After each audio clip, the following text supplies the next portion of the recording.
Hey everybody, Chris Ragon. It's another episode of Glasses Off, although this one's a bit more haphazard and thrown together. I kind of woke up basically 20 minutes ago, but I checked my phone, I checked Twitter, and I saw a bunch of shit that I thought was kind of worth talking about, and I didn't want to make a video later because I might just lose my passion. So on December 11th, the YouTube creators Twitter account posted this. Many of you have told us we need to do a better job at preventing harassment on YouTube, so we consulted with a wide array of creators, experts, and organizations to update our harassment policy, which changed today. Here's what it covers. We remain committed to our openness as a platform and to ensuring that spirited debate and a vigorous exchange of ideas continue to thrive here. However, we will not tolerate harassment, and we believe the steps outlined below will contribute to our mission by making YouTube a better place for anyone to share their story or opinion. And they go on to list the major changes of the guidelines. A stronger stance against threats and personal attacks, consequences for a pattern of harassing behavior, addressing toxic comments. That last one seems a bit weird, but the rest of it actually seems fine on the surface. You read and you're like, okay, yeah, if people are harassing other people consistently, fuck that person, that sucks. Now, the problem has never been so much about the YouTube guidelines as they are about how YouTube chooses to enforce them. Sometimes the guidelines are kind of funny, and sometimes they're a little memey and worth making fun of, but for the most part, the guidelines are actually totally fine when you read them. The guidelines are totally reasonable. You read them and you're like, okay, fair. The problem is how they enforce them. And this is where we get into today's real problem. YouTube has already, as of today, taken down iDubbbz's Leafy Content Cop. They've taken down my friend Zach Psychic Pebbles' Fine Brothers animation from 2012, which means they're going back and retroactively removing content that breaks the new guidelines, that breaks the new rules. Now, I'm not an idiot. I understand that if you have guidelines on a website, those guidelines need to be followed for everything that is currently on the website. I understand that. That's just how the internet works. I understand removing content that breaks the guidelines retroactively.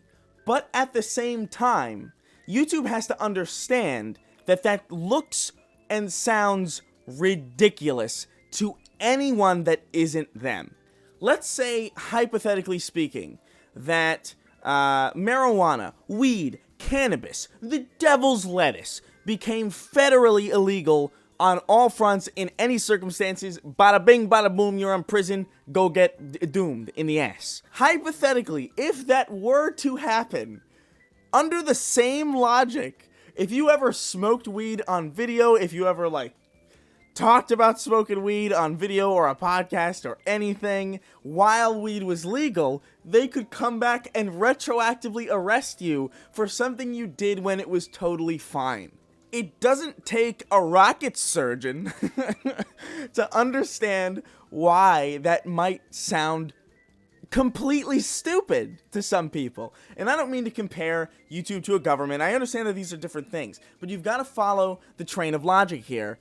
And this is just kind of ridiculous. And if I'm going to be completely honest with you guys and anybody watching, really, this is exactly what is so unmotivating about making YouTube content in the first place. There's a lot of factors that go into why my content is slow to come out. You know, sometimes I get really worked up and caught up in the details. I want shit to be perfect, which is really stupid. I'm trying to get away from that this next month and this next year. But a big factor in why YouTube content has been so slow on this channel has been because of how unmotivating it is to know that I can put hours, sometimes weeks into a project, and know that in a week, 2 weeks, a year, who knows, that video, all that work could be completely gone, completely destroyed.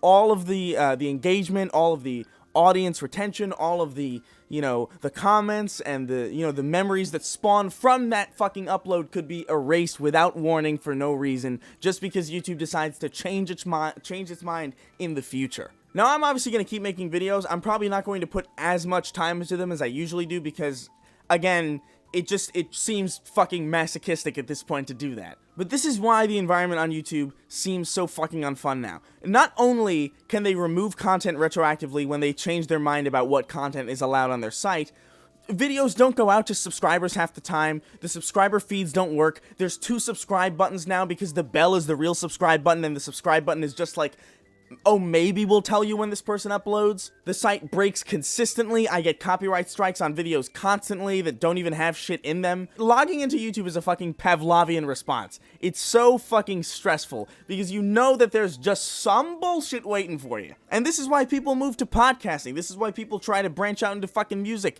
This is why people try to branch out into fucking literally any other career other than this. Podcasts, by comparison, have so many viable platforms and viable competitors to utilize. Spotify is huge. Apple Music is huge. Google Play is pretty big. And with podcasts, every episode goes out to everybody who's subscribed every time with zero hiccups for the most part. There are multiple copies of the same file on multiple platforms, so there's not a fear of an episode being erased permanently just because one company decides to go apeshit. YouTube, on the other hand, just has no viable competitors whatsoever. There's no company that does what YouTube does even slightly as good as YouTube does it. And that's the shame, is that there's such a useful and objectively good technology being stewarded by the most incompetent company I have ever bared witness to. Because you're not going to go to Vimeo, because no one's on Vimeo. You're not going to go to BitChute, because BitChute... no one's fucking on BitChute. I understand that people want to say just move to BitChute, move to Vimeo, move to all these other platforms, but they really don't. I understand that you mean well, I understand, but you don't understand the economics of this. Google loses money on YouTube. They run YouTube at a loss specifically because they understand the importance of it. That's the only reason YouTube is still around. So the idea that just some random independent platform now can compete with what Google is doing is just it's not feasible. Have you tried video playback on other platforms? It fucking sucks. Even the multi-million-dollar ones, even Facebook video sucks. Let me put it this way. Opening up a YouTube channel or a content creation channel on BitChute compared to YouTube is like deciding to open up a pizza parlor in the middle of the desert as opposed to the middle of New York City. The traffic is at New York City. Just open it in New York City. And yeah, there's a lot of competition. There's a whole hell of a lot of good pizza in New York. But you know what? Everyone's looking for pizza in New York. Even the fucking vegans. That analogy fell apart at the end there, but you know what I mean. You know what I'm saying. So yeah, this was a kind of a rambly video. I apologize for that, but I just wanted to, I wanted to get something out before I lost the spark to make it, you know? Because the spark to make shit on YouTube is so fleeting nowadays. But yeah, I don't really know what's going to happen as a result of this shit. I don't know if I'm big enough to really be caught with this YouTube shit, but Mumkey Jones wasn't as big as my channel was, and he got fucking completely nuked, so who the fuck knows. If there's a video of mine that you enjoy that might have kind of Leafy Content Cop energy or Fine Brothers React energy, in the sense that it's a little bit mean, you might want to download those. I have them, but I don't think I would really re-upload them to my channel. It seems like, I don't know, maybe I will, but like, feel free to download them. If those videos do get nuked, you have my express authority to re-upload them if those videos do get taken down. I have a feeling the Francesca Ramsey video is going to get murked for real. I really, like, I'm counting my blessings. I hope not, because I really love that video. But something tells me it's not particularly safe. And that's really going to be it for me today. I hope you guys are more okay with this kind of laid-back content. Realistically speaking, I want to make, like, really heavily edited shit. But it's super hard and it's super time-consuming. So I'm probably going to cut down on that a little bit and try to get more stuff out on a regular basis. Instead of focusing so much on quality. Because I think I'm realizing slowly that, like, this is fucking YouTube, you know? This ain't, you know, this ain't cinema. This isn't Scorsese land. But yeah, guys, I'll see you very soon with some weird shit.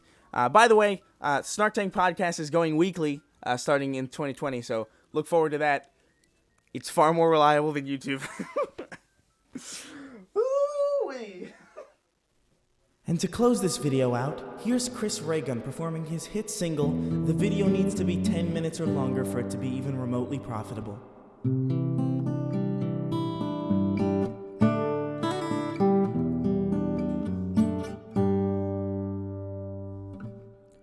Man, this site sure sucks.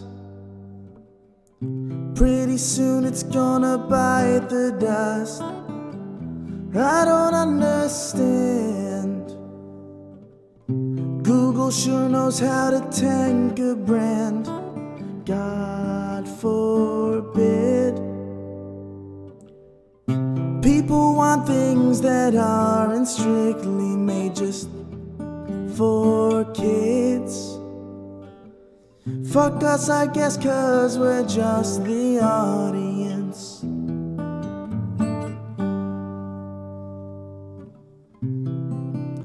Chris is scorned.